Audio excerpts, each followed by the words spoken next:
Dear God-like friends, Namaskaram. First is first. First, we must thank the Gurus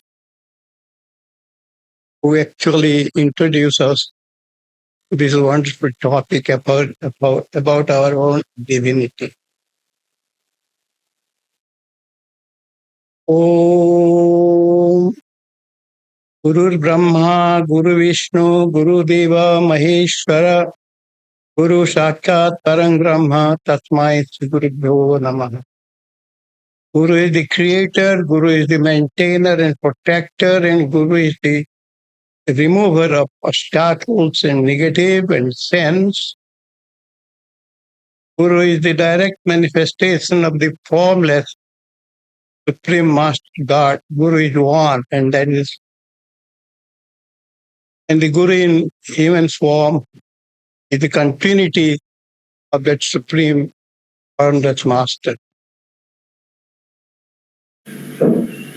Om Dhanamulam Gurur Murtim, Pujamulam Gurur Padam, Mantramulam Gurur Vakyam, Mokshamulam Guru Kripa, Naguro Radhikam Tattam, Naguro Radhikam Satyam, Guru Kripa hi Kevala. The form of the Guru is conducive to concentration and meditation. One should approach the Guru with positive attitude and faith. One should listen to the Guru. Even the Guru speaks something casually, it should be considered as the holiest of mantras and should be meditated upon. And when the Guru blesses wholeheartedly, and that leads to liberation, self-realization. Om Akhanda Mandalakaram Vyaptam Jena Characharam Tatpadam Darsitam Jena Tatmai Sri Gurubhyo Namaha Parama Gurubhyo Namaha Paratpada Gurubhyo Namaha Parameshti Gurubhyo Namaha. We humbly remember and bow with gratefulness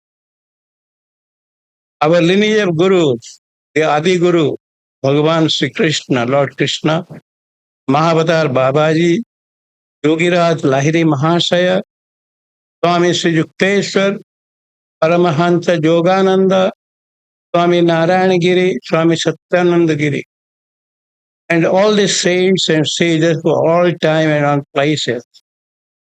Ayamaramba Shubhaya Bhavatu. May this beginning be auspicious and successful.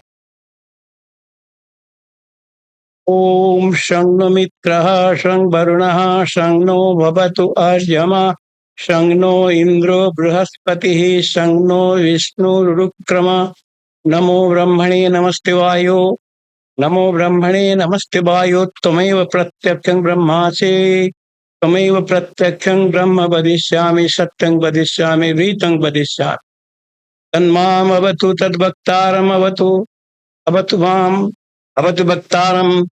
Om Shanti, Shanti, Shanti. Here the prayer is to God and His manifested power for blessings. Sangno Mitraha, may this shining sun, with direct power of God, bless us. Sang Varuna, the spirit of water element, also power of God, bless us. May the most ancient of human beings, ancestors, bless us. May Indra, the mightiest power who rules over the heavens, also a power of God, bless us.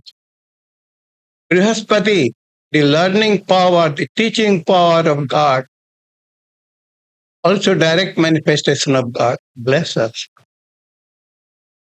May Vishnu, the all-pervading supreme being, who is everywhere, whether we remember or we don't remember, whether we forget or when we are grateful or not, is there always blessing us, and is His power which appears as our breathing air.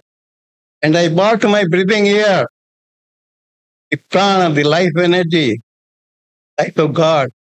The air you are breathing, please remember, is actually the breath of God. And it has tremendous power. Most of you know it, most of it, but still it is better to get reminded so you can start thinking positively, and that positive thought will bless you and remove obstacles. Today, I'll share with you some of my observations about the necessity and the benefits of spiritual practice is number one. Is whether we find a method, just the original method to practice it, to rise above our sufferings, or it is a necessity which is inbuilt into us and it is working out. So the other thing is whether it is the privilege of human beings to practice spirituality and why the animal beings don't practice spirituality. Very interesting. The whole thing, some of the things I will share with you. The whole thing deals with life and living. So life is to be lived. And if you don't live it, it's no more life. And life is action. And action is life. So if there is no action, literally there is no life.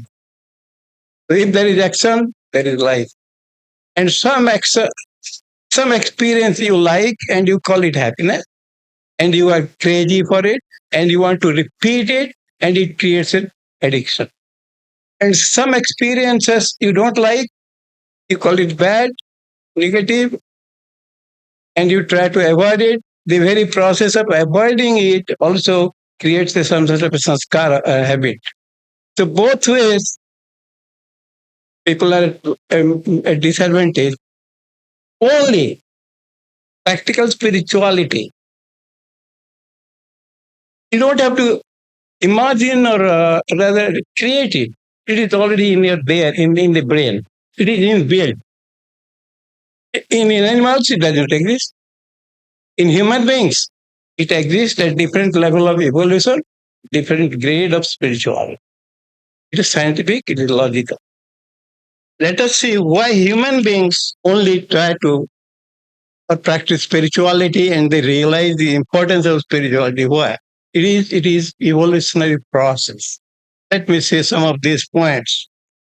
Stage one evolution is creation first appeared as plant life and then animal life and then to human life and then to divine or godhood or godlike.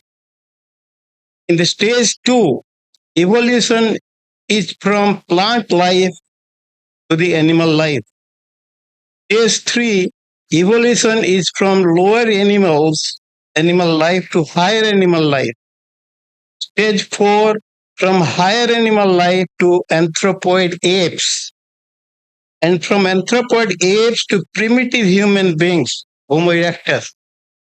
And from primitive human beings to modern human beings, Homo sapiens.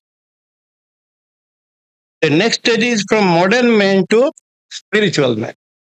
And from spiritual man, complete the circle of perfection, divinity, self-realization. So I have read 8 steps. Now these 8 steps also the very interesting, coincidentally or rather by chance is Astasambhu. God appears as 8 incarnations of Lord Shiva. Swayambhu or Shambhu means self-born. And this Astasambhu appears as the great elements, the 5 great elements plus space. And this is the basis of creation with which we start. And these 5 great elements from which this creation started is 5 great elements is Khiti, Apa, Teja, Marut, Vyom. The earth, The water, the fire, the air, the space, they're represented. These six are represented in the spine. The bottom chakra, earth element, the Lord Shiva's name is Sarvaya Khitimurtaye Namaha. The water element, Shiva is Bhavaya Dalamurtaye Namaha. The Nabi, the fire element, is Rudraya Agnimurtaye Namaha. In the heart, Ugraya Vayumurtaye Namaha is air, the fire is air and space. Himaya Akashamurtaye Namaha. Then comes the interesting part, is just above, it is inside the skull now. And that is Pasupataya Jajamana Murtaye Namaha. Means Pasupati, the lord of the animality. So basically, human being is an animal, is a biological being. Only when you start practicing spirituality, you are stepping out of animality. It is inbuilt into the brain. Now, about survival. You know, the human life is ruled by the brain.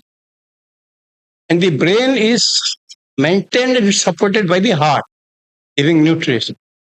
So in the most ancient time, the primitive human beings, and then also the Homo sapiens, the modern man which appeared, they lived in a very dangerous circumstance, in caves, in jungles, under trees, open to nature, no house building, nothing. And their philosophy was survival of the fittest. And survival means kill or be killed, eat or be eaten, fight or flight. This rule life and this rule survival. Now, as they grew, their brain also developed. And then they overcame their disadvantage. So this kill or be killed, the basic qualities, survival of the fittest, is ruled by the old brain. Now, what makes difference between animal and human being is their development of their brain. So this brain has nervous system has three parts. One is the old brain, which is inside the brain, in the core of it, and then the cerebral cortex, the new brain, neocortex, and this whole controls the whole body, which is also called a Pinda Brahmanda, to the spinal cord. Now, this spinal cord system, as it goes up, that part of the spinal cord which is inside the brain is called medulla oblongata, and it is centered for respiration and heart. Just above is the midbrain, more vital center. Just above is the pons, more vital center. And above it in the core of the heart is that structure, group of structures which are known as the limbic system. It is the headquarter of the body thing. It is the headquarter of the biological being. That's why it is known as Pashupati, one of the name of Lord Shiva. And that is, as you draw a line from the midpoint of eyebrows to the back side of the head, it passes through there, a little below and up. So this limbic system is constant with survival. Hello, is anybody there? Eat or be eaten. Procreation is involved. And this whole thing is monitored by the cerebral cortex, which makes the human beings superior to animals. So we are all now above the animal beings because our cerebral cortex, the new brain, is more developed. And it monitors the limbic system, the basic necessities of life. And there it chooses. If something is necessary, it lets carry it out. If it is not necessary. So the deciding factor is the new brain. And in human beings, the new brain is much more developed, and in animal beings, it is not so much. That's why animal beings. Now, in this new brain, there are many centers of speech, hearing, smell, taste, thought, speech. There in that front part of the human brain, cerebral cortex, is an area called the spiritual center. It is already inbuilt. Please remember, it is inbuilt already. God is generous. He knowingly, purposefully made the human beings superior and empowered the human beings to realize their oneness with Him. Self-realization. And only when you do self-realization, you are liberated. So, in really speaking, a real purpose of human life is self-realization. So, being born a human being, if you don't try for self-realization, practical spirituality, then it is wasted. That whole time is wasted. Human birth is very valuable. It is an incarnation of God. Waste time with none but God, so that time will not be wasted. And now this whole process of life and living is perpetuated by the cosmic law of karma. The whole thing is there. Nobody has ever died. I'm quoting from Bhagavad Gita, Krishna's teaching. It says nobody dies. At the time of dissolution or pralaya, when the whole creation is diluted with water and all life vanished, all individual self, all jivatmas or individual souls, they get into and merge into the supreme consciousness called Vishnu Garbha. And again in the next cycle, they are again brought out.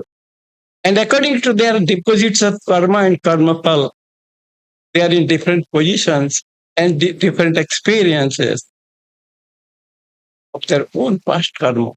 Nobody gives you happiness or joy, or nobody shows you any favor. The whole thing is every being is controlled by their past action, which is also known as destiny. So destiny is nothing but your own past karma. And please remember, this destiny cannot be cancelled. Even God will not cancel it. Whether He can or He cannot, I'm not here to tell that. I'm not fit to tell that.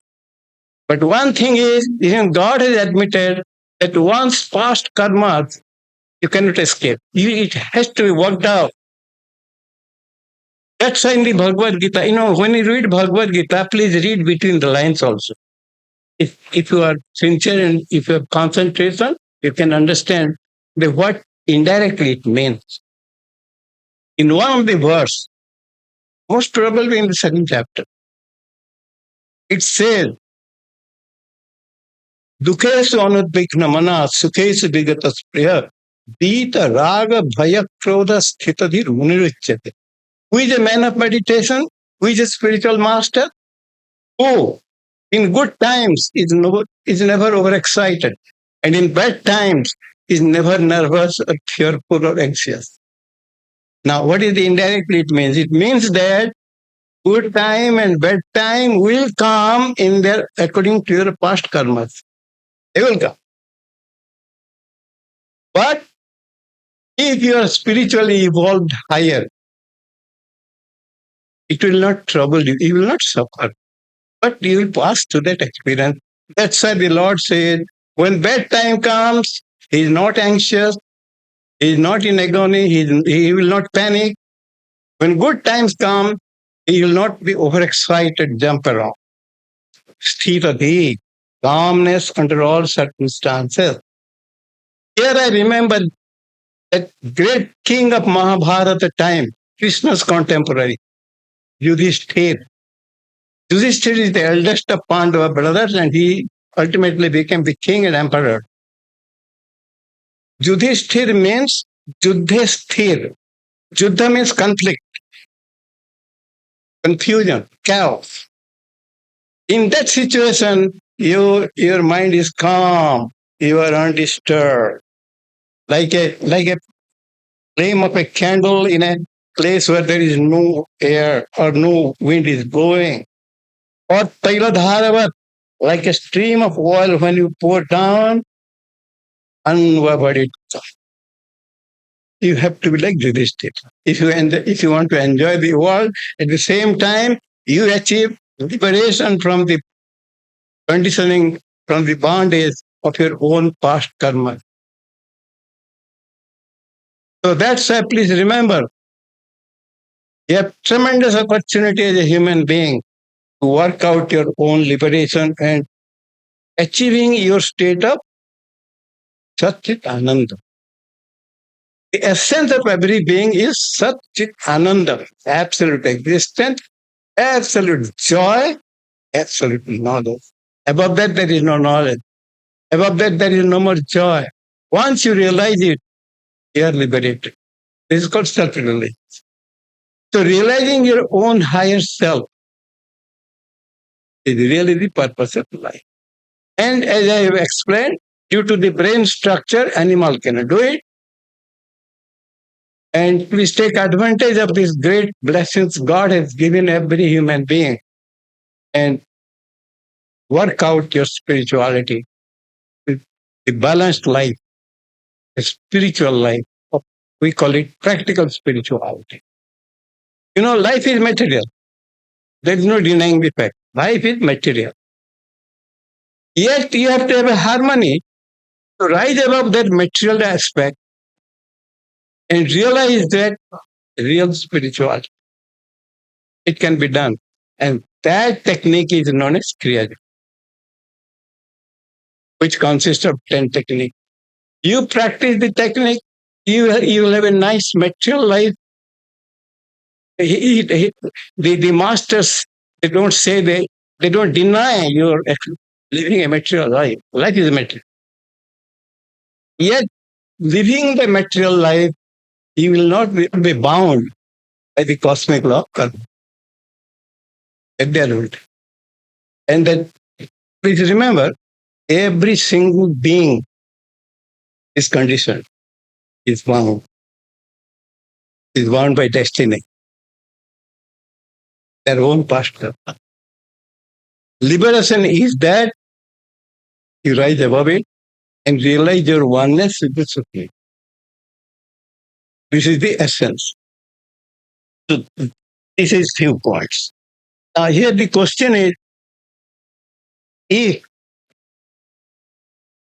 survival of the fittest is inbuilt to the limbic system, then why people destroy themselves? It is inbuilt. Self-preservation is the most powerful instinct. Yet why some people kill themselves, destroy themselves? Suicide. It is because a normal person doesn't kill himself or herself.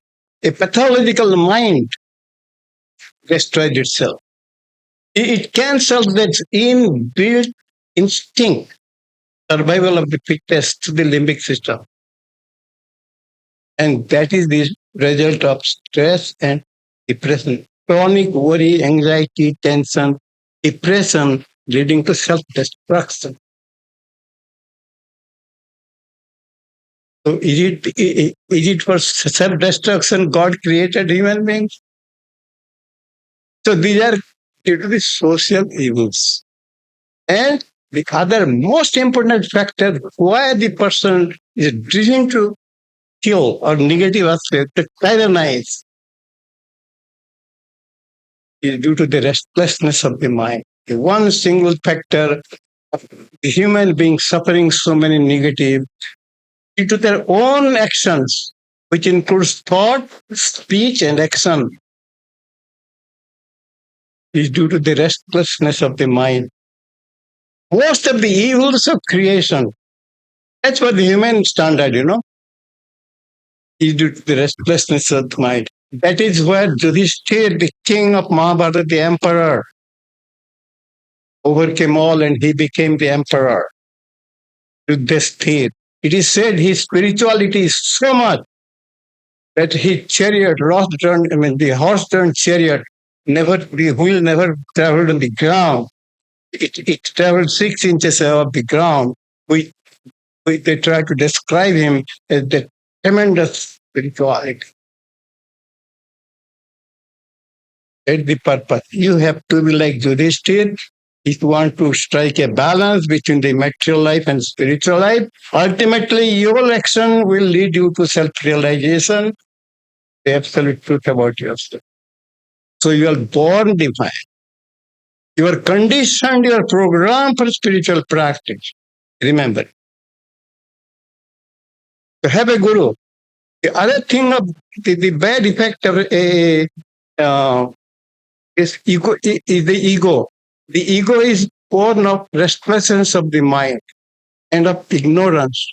And the dominance of this Pashupati, dominance of this limbic system.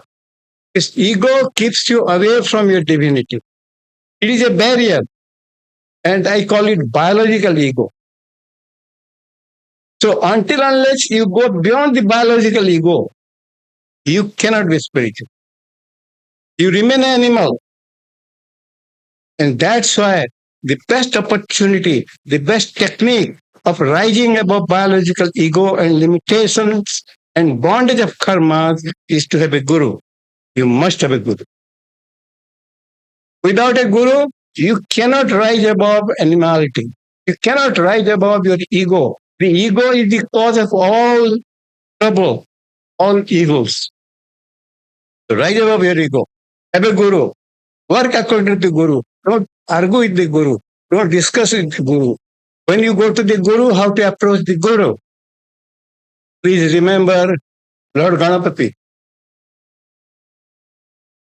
You know, the Vedic, the Sanatana Dharma, Hindu people worship God of success and knowledge, wisdom. Lord Ganapati, Ganesh.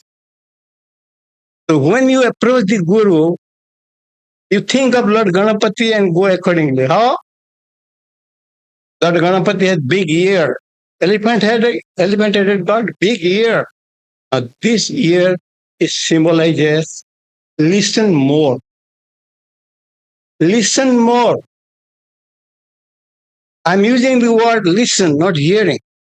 Listen more. The other is you don't see the mouth of Lord Ganapati. It is hidden under trunk. Means you eat less and talk less when you approach the Guru. And long trunk says to deep breathing, the basis of pranayama. Then you get full benefit from the Guru's teaching because you go with a sense of surrender of your animal self. The biological ego is animal self. Until you cut this animal, it is called Pashu Bali, sacrificing the animal. That means you are sacrificing your biological ego so that the barrier which stands between you and your divinity is removed. So, and that is possible only with a guru. Because when a person grows up from a youthful stage to a young man or to an adolescent stage, due to various biochemical processes in the body and mind changes, he becomes more aggressive. He's about to enter the world, competitions, actions, responsibility, decision making. So these hormones make him a different person. He's more aggressive, competitive, intolerance of criticism. But if there is no criticism, he will not know his defect. So that is where you knowingly, voluntarily select a person as a guru whom with faith and humbleness you will follow. So you practice humility. And once your mind becomes calm by his advice and your own Kriya technique, pranayam practice, you achieve your dignity, self-realization. Only then you are beyond the bondage of karma, the preconditioning. Every person is preconditioned. You know, every person, how he speaks, how he acts, how he interacts, how he thinks, the whole thing is preconditioned. And he has come with that from his previous prior birth. And that is the ego. So only with a guru, you rise above it. So the preconditioning is shattered. And there is no more barrier between you and your higher self, supreme. So that's why you should follow the guru at the right speed. So these are the few words. Then why people suffer? People suffer because of their negative actions based on biological ego. This is a very interesting question. This is the greatest hero of Mahabharata epic. Arjuna asked Krishna, "Dear Krishna, why people do wrong things even if they don't want to?" Many of you have faced this situation. You want to do a good thing, but due to some reason you cannot do it. And you want to avoid bad thing, but due to some reason cannot avoid it. This is what Krishna's answer is in the Bhagavad Gita. Kama esha, krodha esha, rajoguna samudbhava. Rajoguna means out of three gunas, sattvic, rajasic, tamasic. Rajoguna is the restlessness, irritability, passion. So out of passion comes this kama. Kama means it is disproportionate desires. Some desires will remain for your survival and living process. But disproportionate desire accumulate your needs, accumulate your enjoyment, accumulate want, more, and there is no end to it. There is one. Disproportionate, uncontrolled, ever-increasing desires, number one. The other is anger. Anger and hostility. They kill the divine, they keep the divinity away because the animal takes over. So the kama esha, krodha esha, rajogana samudbhava is the greatest enemy of wise people, greatest enemy of spiritual seeker, greatest enemy of happiness and joy. And this is caused by the rajasic gunas of nature and that the restlessness of things. So it boils down to the fact that you must remove the restlessness of the mind at any cost. Restlessness of thought, restlessness of speech, restlessness of action. You must give up. And there are many techniques about it. Prayer is one, ritualistic worship of God and saints and sages is another. But the best is control the controller of this rajasic quality. Controller of the mind, and the control of the mind is prana, the life in it. Prana hi esa jas sarva bhutat vibhati bijanan vidwan bhavate natmari. Must realize that it is the restlessness of the prana which gives restlessness of the mind, which causes all wrong action, and you are bound, you are enslaved by the cosmic law of karma. So the quickest method of controlling the mind is through Kriya Pranayam. Why I say Kriya Pranayam? There are many methods of pranayam, but please remember, the easiest way, the most scientific pranayam is Kriya Pranayam. So it is a very important. So please practice that. So through pranayam and Kriya techniques, you lead a balanced material life and a spiritual life, and ultimately you do not lose out on any count. You do not lose out on material life enjoyment, at the same time on spiritual advancement to self-realization. Here we come to the fact that you must practice Kriya. Those people who have been initiated into Kriya Yoga are the most fortunate, the luckiest guys. Preserve it. Practice it. You preserve it through practice. So whether you like it or not, make it a ritual every day, morning and evening. You practice Kriya Yoga with love, with faith, with a sense of self-surrender to God. Only when there is a sense of self-surrender, God directly takes over your maintenance and guidance. Because you remove the barrier of ego. So please follow the Guru, practice the Kriya Yoga as much as you can, every day twice, more is better. Today in our practice class, we'll practice the same techniques, but I may change the sequence. So don't think that I'm touching something new. The same technique in a different sequential order and with a little more repetition at different place. So that in less time you get more benefit. Please remember, you have to be like Yudhishthira. Then you get the friendship of Krishna, means God. Yudhishthira. Under all conflicting situations, controversies, chaos, keep your mind calm.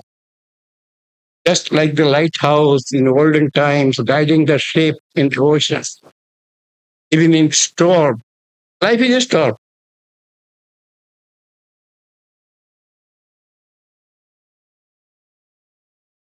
Life is it is a combination of positive and negative, chaos and order, discipline, indiscipline, friends, enemies.